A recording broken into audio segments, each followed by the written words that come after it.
Hello guys, welcome back to my YouTube channel. അപ്പോൾ ഇന്നത്തെ വീഡിയോയിൽ ഞാൻ ചെയ്യുന്നത് നമ്മുടെ നെറ്റിപ്പട്ടം ഉണ്ടാക്കുന്ന സ്റ്റെപ്പ് ബൈ സ്റ്റെപ്പ് വീഡിയോ ആണ്. ഇത് ആക്ച്വലി പാർട്ട് 1 ആയിട്ടാണ് ഞാൻ ചെയ്യുന്നത് കേട്ടോ.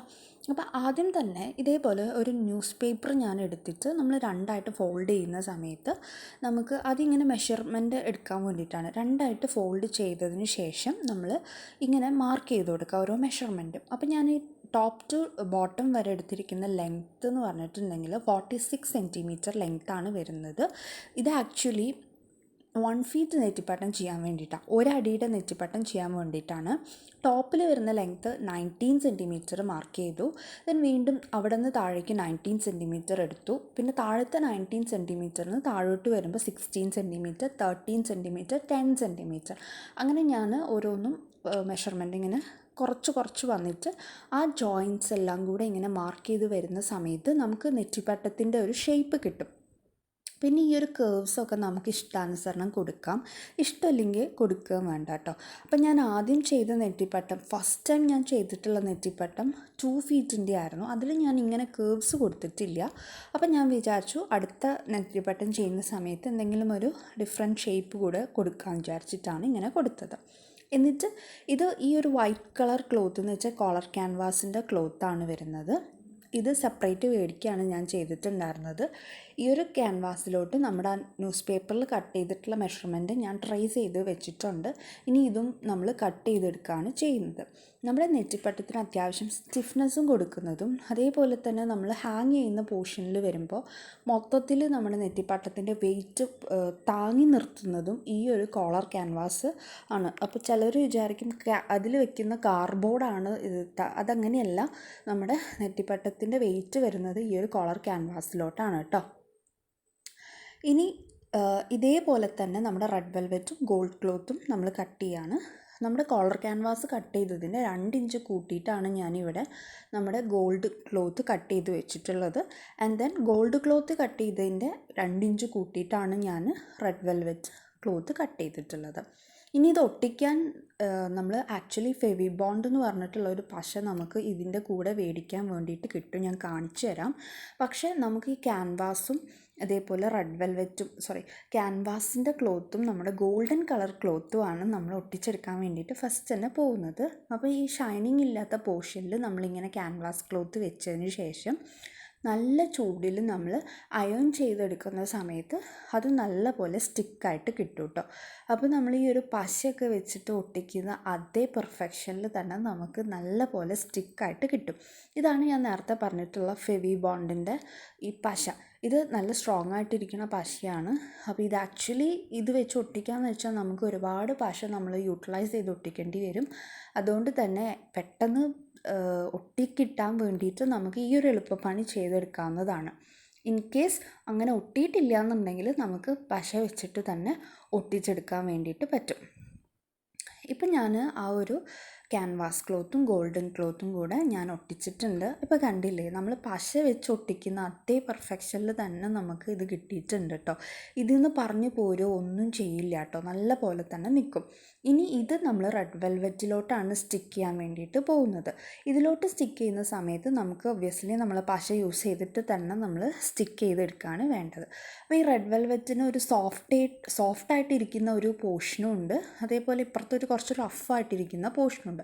റഫായിട്ടിരിക്കുന്ന പോർഷൻ അകത്തേക്ക് വരുന്ന വിധത്തിലാണ് ഞാനിത് സ്റ്റിക്ക് ചെയ്ത് കൊടുക്കുന്നത്. അപ്പം ഞാൻ നേരത്തെ പറഞ്ഞു നമ്മളൊരു 2 ഇഞ്ച് കൂട്ടിയിട്ടാണ് കട്ട് ചെയ്തിട്ടുള്ളത്.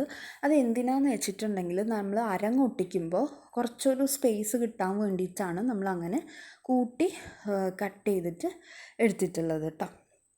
അപ്പോൾ ഇനി അടുത്തത് ഞാൻ ഫെവി ബോണ്ടിൻ്റെ പശ യൂസ് ചെയ്തിട്ട് നമ്മുടെ ഗോൾഡൻ കളർ ക്ലോത്ത് ഈ ഒരു റെഡ് വെൽവെറ്റിലോട്ട് സ്റ്റിക്ക് ചെയ്യാണ് ചെയ്യുന്നത് കേട്ടോ. അപ്പോൾ ഇതിന് മുന്നത്തെ പ്രാവശ്യം, അതായത് ഞാനൊരു 2 ഫീറ്റിൻ്റെ നെറ്റിപ്പട്ടം ഫസ്റ്റ് ടൈം ഉണ്ടാക്കിയ സമയത്ത് ഞാനിങ്ങനെ പശ തേച്ചിട്ട് കൈ വെച്ചിട്ടായിരുന്നു ഞാനിങ്ങനെ സ്പ്രെഡ് ചെയ്ത് കൊടുത്തിട്ടുണ്ടായിരുന്നത്. അപ്പോൾ ഈ ഒരു പശ നല്ലപോലെ സ്ട്രോങ് ആയിട്ടിരിക്കുന്ന പശയാണ്. വൺസ് നമ്മൾ ഒട്ടിച്ചിട്ടുണ്ടെങ്കിൽ പിന്നെ ആ ഒരു ബീഡ്സ് അതിൽ നിന്ന് പറിച്ചെടുക്കുക എന്ന് പറഞ്ഞിട്ടുണ്ടെങ്കിൽ നമുക്ക് നല്ല ബുദ്ധിമുട്ടുള്ള കാര്യമാണ് കേട്ടോ. അത്രയും സ്ട്രോങ് ആയിട്ടിരിക്കുന്ന പശയാണ്. പിന്നെ വിത്തിൻ സെക്കൻഡ് കൊണ്ട് ഇത് ഒട്ടിക്കിട്ടും നമുക്ക്. അതുകൊണ്ട് തന്നെ വിരലിലോ നമ്മുടെ കയ്യിലൊക്കെ ആയിക്കഴിഞ്ഞാൽ നമുക്കത് വൃത്തിയാക്കി എടുക്കുക അല്ലെങ്കിൽ ആ പശ നമ്മുടെ കയ്യിൽ നിന്ന് കളയാന്ന് പറഞ്ഞാൽ ഭയങ്കര മെനക്കെട്ട ഒരു പണിയാണ്. അതുകൊണ്ട് ഇപ്രാവശ്യം നമ്മളിങ്ങനെ പശ ഇങ്ങനെ തേച്ചിട്ട് അത് സ്പ്രെഡ് ചെയ്യാൻ വേണ്ടിയിട്ട് ഒരു ബഡ്സാണ് കേട്ടോ യൂസ് ചെയ്തത്. അപ്പം മാക്സിമം നിങ്ങൾ നെറ്റിപ്പട്ടം ചെയ്യുന്ന സമയത്ത് കയ്യിലൊന്നും ആക്കാതെ ശ്രദ്ധിക്കുക. കാരണം ഒരുപാട് സമയമെടുത്തു ഞാനത് ക്ലീൻ ചെയ്തെടുക്കാൻ വേണ്ടിയിട്ട്. കയ്യിൽ നഖത്തിലൊക്കെ ആയിക്കഴിഞ്ഞാൽ പിന്നെ പറയും വേണ്ട. പിന്നെ ഒരു പ്രശ്നം എന്താണെന്ന് വെച്ചിട്ടുണ്ടെങ്കിൽ ഇത് നമ്മൾ ഒട്ടിച്ചിട്ട് ആ ട്യൂബ് ഇങ്ങനെ റിട്ടേൺ വലിക്കുന്ന സമയത്ത് ഇങ്ങനെ ഇങ്ങനെ നൂല് പോലെ വലിയുന്ന ഒരു ടൈപ്പ് പശയാണ് കേട്ടോ ഫെവി ബോണ്ട്. അപ്പം നമ്മൾ ബീഡ്സൊക്കെ ഒട്ടിക്കുമ്പോൾ അത്യാവശ്യം കുഞ്ഞു കുഞ്ഞു ബീഡ്സൊക്കെ ഒട്ടിക്കുന്ന സമയത്ത് വേറെ എവിടെയും പശയാവാതെ ശ്രദ്ധിക്കണം. റെഡ് വെൽവെറ്റിൽ വേറെ എവിടെയെങ്കിലും പശ ആയിക്കഴിഞ്ഞാൽ അത് ഉണങ്ങി വരുമ്പോഴത്തേക്കും പെട്ടെന്നൊരു വൈറ്റ് കളറിൽ ഫോം ചെയ്യും. ഗോൾഡൻ കളറിലും അങ്ങനെ തന്നെ ഒട്ടിക്കുന്ന സമയത്ത് പശ അധികമായിട്ടുണ്ടെങ്കിൽ അവിടെയും ഒരു ഡിസ്കളറേഷൻ ഇങ്ങനെ എനിക്ക് തോന്നിയിട്ടുണ്ട്.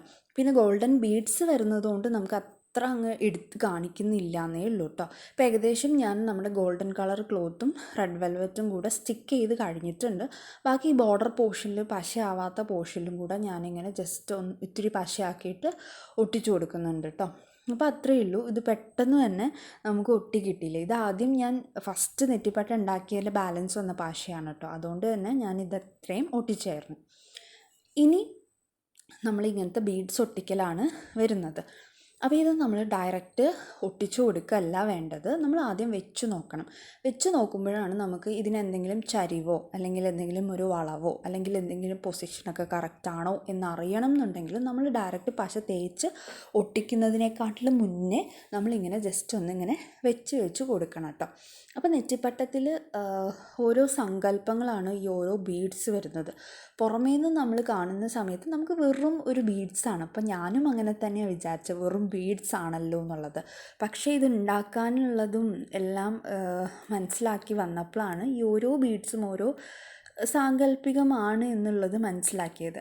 അപ്പം നെറ്റിപ്പട്ടത്തിൽ നമ്മൾ ഫസ്റ്റ് വെക്കുന്നത് മൂലഗണപതിയാണ് കേട്ടോ. ഏറ്റവും താഴെ ഞാൻ വെച്ചിട്ടുള്ള വലിയ ഹാഫ് ബോളാണ് മൂലഗണപതി വന്നിട്ടുള്ളത്. അപ്പോൾ ഞാനിപ്പം എന്തെങ്കിലും ചരിവോ വളവോ അല്ലെങ്കിൽ ഞാൻ വെക്കുന്നതെല്ലാം കറക്റ്റാണോ എന്ന് അറിയാൻ വേണ്ടിയിട്ടാണ് ഞാനിങ്ങനെ വെച്ച് നോക്കുന്നത്. നിങ്ങളും ചെയ്യുന്ന സമയത്ത് ഇങ്ങനെ തന്നെ വെച്ച് നോക്കുക. കാരണം നമ്മൾ ഒട്ടിച്ച് കഴിഞ്ഞിട്ടുണ്ടെങ്കിൽ പിന്നെ അതിനെന്തെങ്കിലും വളവുണ്ടെങ്കിൽ പിന്നെ നമുക്കത് പറിച്ചെടുക്കാൻ ബുദ്ധിമുട്ടാണ്.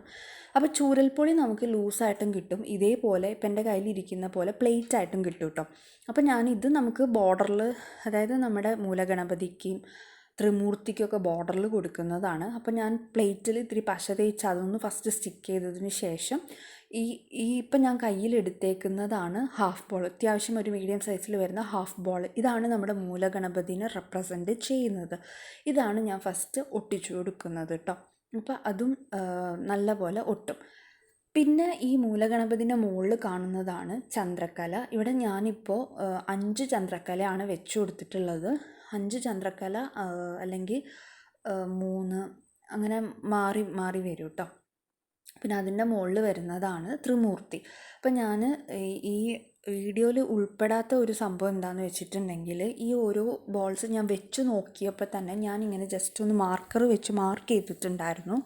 കാരണം ഞാൻ വെച്ച് നോക്കിയപ്പോൾ എനിക്ക് പൊസിഷനിങ് എല്ലാം കറക്റ്റ് ആയതുകൊണ്ട് തന്നെ വീണ്ടും എടുത്തിട്ട് നമ്മൾ വെക്കുമ്പോൾ ആ പൊസിഷൻ തെറ്റണ്ടെന്ന് വിചാരിച്ചിട്ട് ഞാൻ ജസ്റ്റ് ഒന്ന് മാർക്ക് ചെയ്ത് കൊടുത്തിട്ടുണ്ട് കേട്ടോ. അപ്പം നമുക്ക് എടുത്തിട്ട് വെക്കുന്ന സമയത്ത് ആ കറക്റ്റ് ഇതിനനുസരിച്ച് വെച്ച് കൊടുത്തു കഴിഞ്ഞാൽ തെറ്റില്ല. അപ്പം ഞാൻ നടുക്ക് ഒട്ടിച്ചതാണ് ത്രിമൂർത്തി എന്ന് പറയുന്നത്, 3 ഇതായിട്ട് നിൽക്കുന്നത് ചന്ദ്രക്കലേൻ്റെ മുകളിലായിട്ട്. ഇപ്പം ഞാൻ സ്റ്റിക്ക് ചെയ്ത് കൊടുക്കുന്നത് എൻ്റെ ലെഫ്റ്റ് സൈഡിൽ ഞാൻ ഒട്ടിച്ചു കൊടുക്കുന്നത് ആക്ച്വലി അഷ്ടവസൂസിനെയാണ് ഞാൻ ഒട്ടിച്ചു കൊടുക്കുന്നത്. അഷ്ടവസുക്കൾ ഇപ്പോഴത്തെ അതായത് റൈറ്റ് സൈഡിലോട്ട് വരുന്ന സമയത്ത് നവഗ്രഹാസാണ്. നവഗ്രഹാസ് ആക്ച്വലി 9 എണ്ണം ഉണ്ടെങ്കിലും നമ്മൾ നെറ്റിപ്പട്ട ഉണ്ടാക്കുന്ന സമയത്ത് 9 എണ്ണമൊന്നും ഒട്ടിച്ചു കൊടുക്കേണ്ട ആവശ്യമില്ല കേട്ടോ. പിന്നെ വരുന്നത് മുകൾ പോർഷനിൽ ഇപ്പം ഞാൻ എടുത്തിട്ടുള്ളതാണ് ലക്ഷ്മി. പിന്നെ അതിൻ്റെ നടുക്കോട്ടിരിക്കുന്നതാണ് പാർവതി.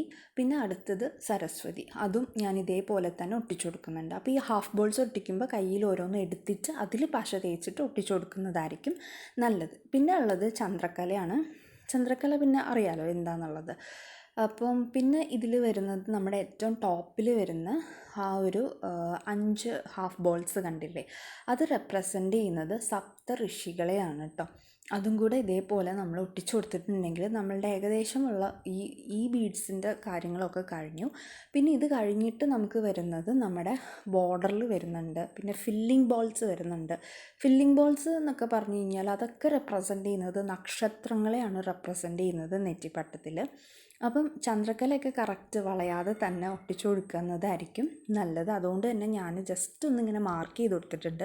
പക്ഷേ അതെനിക്ക് വീഡിയോയിൽ ഇൻക്ലൂഡ് ആയിട്ടുണ്ടായിരുന്നില്ല. അപ്പോൾ ഇത് ഗോൾഡൻ കളർ ക്ലോത്ത് ആയതുകൊണ്ട് തന്നെ ഞാൻ ഒരു മാർക്കർ വെച്ചിട്ടായിരുന്നു കേട്ടോ മാർക്ക് ചെയ്ത് കൊടുത്തത്. വേറെ ഏത് പെൻസിൽ വെച്ചിട്ടാണെങ്കിലൊന്നും അതിൽ പിടിക്കില്ല. അപ്പോൾ ഞാൻ ഏകദേശം ഇപ്പം ഞാൻ ചന്ദ്രക്കലയൊക്കെ ഒട്ടിച്ചു കഴിഞ്ഞു. എല്ലാം നല്ല പോലെ തന്നെ ഒട്ടിയിട്ടുണ്ട് കേട്ടോ. ഒന്നും ഇനി പറഞ്ഞൊന്നും പോരത്തൊന്നുമില്ല. ഇപ്പോൾ ഞാനിപ്പോൾ ഒട്ടിക്കുന്നതാണ് നമ്മളുടെ സപ്തഋഷികൾ കേട്ടോ. ഇപ്പോൾ എൻ്റെ കയ്യിലിരിക്കുന്നതാണ് സപ്തഋഷികൾ. അത് 5 എണ്ണമാണ് ഞാൻ ഒട്ടിച്ചു കൊടുക്കുന്നത് കേട്ടോ. അപ്പോൾ ഈ ഒരു നെറ്റിപ്പട്ട് ഉണ്ടാക്കുക എന്ന് പറഞ്ഞാൽ നമുക്ക് അത്യാവശ്യം നല്ല രീതിയിൽ തന്നെ ക്ഷമ വേണ്ട ഒരു കാര്യമാണ്. നല്ല കോൺസെൻട്രേഷൻ വേണം കേട്ടോ. അപ്പോൾ ഒത്തിരി പതുക്കെ സമയമെടുത്ത് ചെയ്യുന്നതായിരിക്കും ഏറ്റവും നല്ലത്. കാരണം നമുക്ക് ഇതെല്ലാം ചെയ്ത് കഴിഞ്ഞ് നമുക്ക് കിട്ടുന്ന ആ ഒരു ഫൈനൽ പ്രോഡക്റ്റ് കാണുമ്പോൾ തന്നെ നമുക്ക് നമ്മുടെ മനസ്സിനൊരു സാറ്റിസ്ഫാക്ഷനാണ്. അപ്പോൾ ഞാൻ ഈ ഒരു നെറ്റിപ്പട്ട് ഉണ്ടാക്കാൻ പഠിച്ചത് ഒത്തിരി യൂട്യൂബേഴ്സിൻ്റെ വീഡിയോസ് കണ്ട് തന്നെയാണ് ഞാൻ ഈ ഒരു നെറ്റിപ്പട്ട് ഉണ്ടാക്കാൻ വേണ്ടിയിട്ട് പഠിച്ചത്. ഇപ്പം നമ്മൾ ഏകദേശം നമ്മുടെ ഹാഫ് ബോൾസ് എല്ലാം നമ്മൾ ഒട്ടിച്ച് കഴിഞ്ഞിട്ടുണ്ട്. അപ്പോൾ ഞാനിങ്ങനെ എടുത്ത് കാണിച്ചത് എന്തിനാണെന്ന് വെച്ചാൽ ഒന്നും അടർന്ന് വീഴുന്നില്ല എന്ന് കാണിക്കാൻ വേണ്ടിയിട്ടാണ് കേട്ടോ. അപ്പോൾ ഇത്രയേ ഉള്ളൂ. പാർട്ട് 1 ഞാൻ ഇത്രയും ഇൻക്ലൂഡ് ചെയ്യുന്നുള്ളൂ. അടുത്ത് നമുക്ക് ഇനിയും ഉണ്ട് ഒത്തിരി ഒട്ടിക്കാനായിട്ട്. അതൊക്കെ സെക്കൻഡ് പാർട്ടിൽ.